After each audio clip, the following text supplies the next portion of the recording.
So these are the pictures that I originally had. This first one is the original photo of Yuli. This is the one that my embroidery software deciphered would be the image, but it was too black.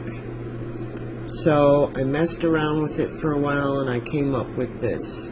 It's not quite right because the original has more black, but when I put in a lot more black, it didn't show up the features. So this is the live view of what it should stitch out as. And the features are there, so hopefully they will like it and it will look enough like Yuli. And hopefully I will have enough of the correct shades of threads so that I can pull this off. As I said before, sometimes it doesn't work out the first time and I have to make more modifications and give it another shot. So we'll see how it goes. Okay, so now you're in my office and we're going to start putting together the stitch out. First I have my hoop. This is a 260 by 200 and this is the satin fabric that I found at Walmart, which is wonderful because it's a little stiffer than regular satin, which I have here. This was a little more beige and it also snagged a lot. This cheaper stuff is more stiff and works a lot better. So the first thing I have to do is cut out a piece a little larger than my hoop. So I lay it over the hoop a little bit, break out the sewing scissors, and cut a piece. You don't have to worry too precise because it will be trimmed just enough to hold in the hoop. This will be used later. Now I have this piece, it'll fit in the hoop. So I break out my trusty, beat up, very used ironing pad.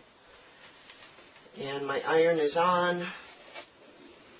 And I iron this out. Okay, now I have the piece ironed. And I've been using this fusible no-show mesh. This is a stabilizer. You gotta have some kind of a stabilizer under the fabric or it'll end up jamming the fabric down into your sewing machine. So I trim this just about enough.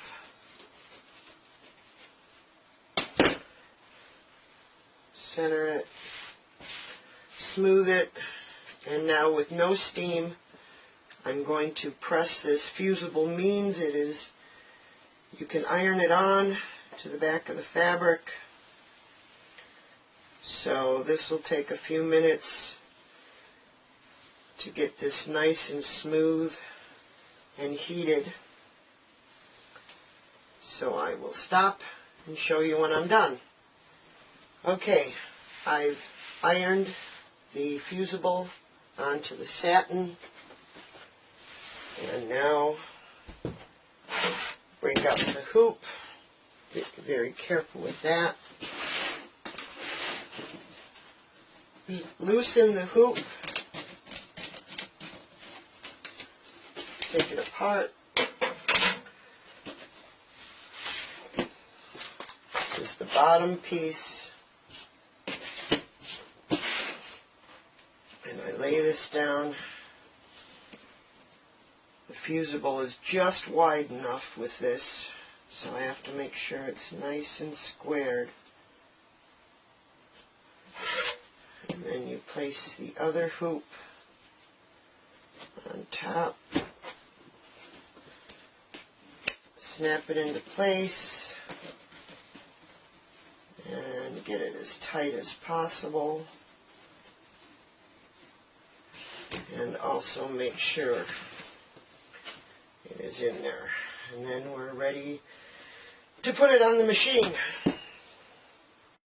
So as you can see, I have thread colors, but I need to see if they will work with the machine. Now the sun is coming through here, so I hope you can see this.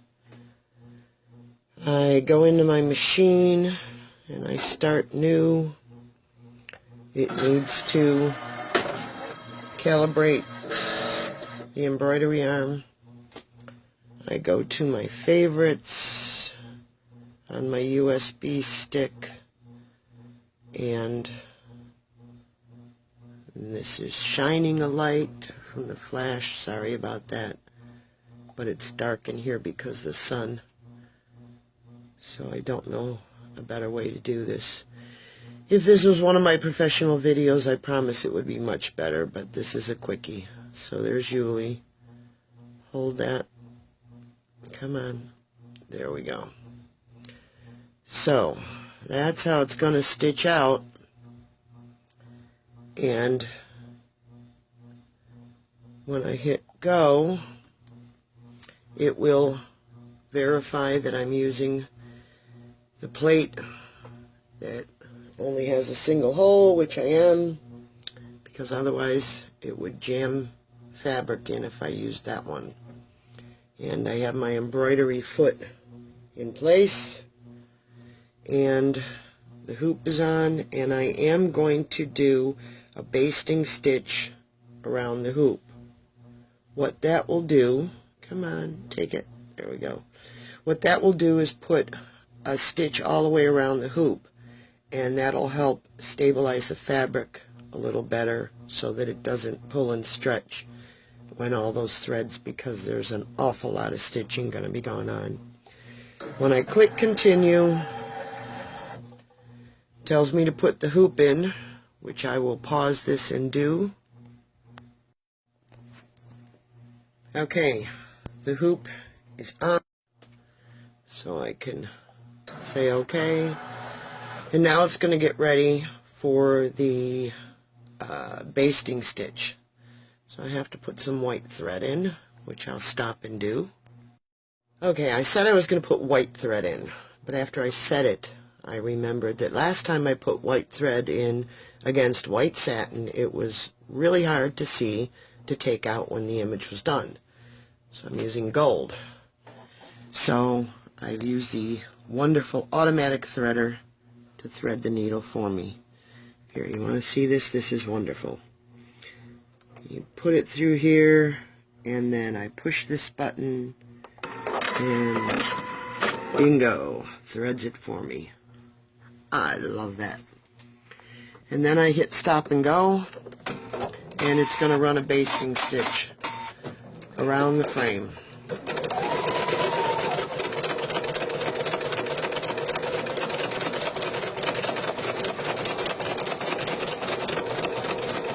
And then it will cut and tie off.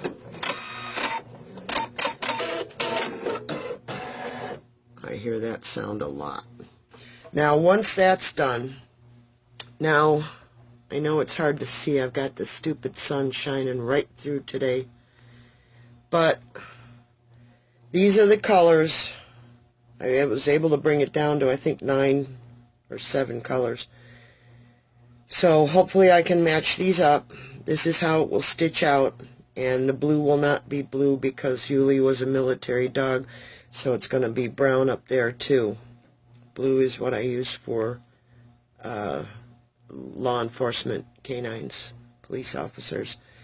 So I'm going to see if I can pull off these shades with the colors that I have here, and I go through and match them up and just line them up and get them ready. So these are the colors. It's going to be almost a black. It's a brown black, a little lighter brown, lighter, lighter, going into some beige, the pink colors for the tongue, and then the brown for the lettering. And that's what we have here. Oh goodness, it's really hard to see, but And the width of these show how much it's going to stitch out. It also shows here, and the threads will come down as it stitches out, and you can change them by touching them, and it'll do them in different orders on the Viking Epic machine. But this is how we're going to let it play out.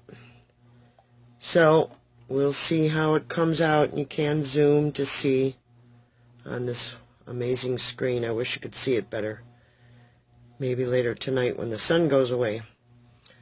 So I'm going to thread it with the first color, and we'll see how it starts going.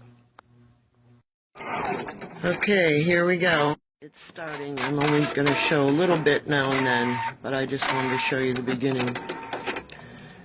And if we can bring it into focus here, it shows what it's doing, and it'll move around. And as you can see, it's only making tiny little stitches and cutting.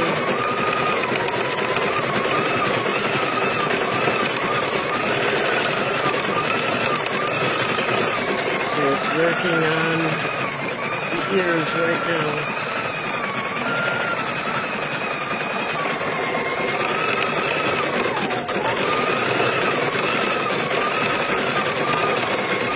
This will take quite a while, several hours, and actually the machine will send me a text message on my phone when it's time to come change the thread, or if there's any kind of a problem like the thread breaking, and that's pretty cool, so I don't have to sit here and watch it.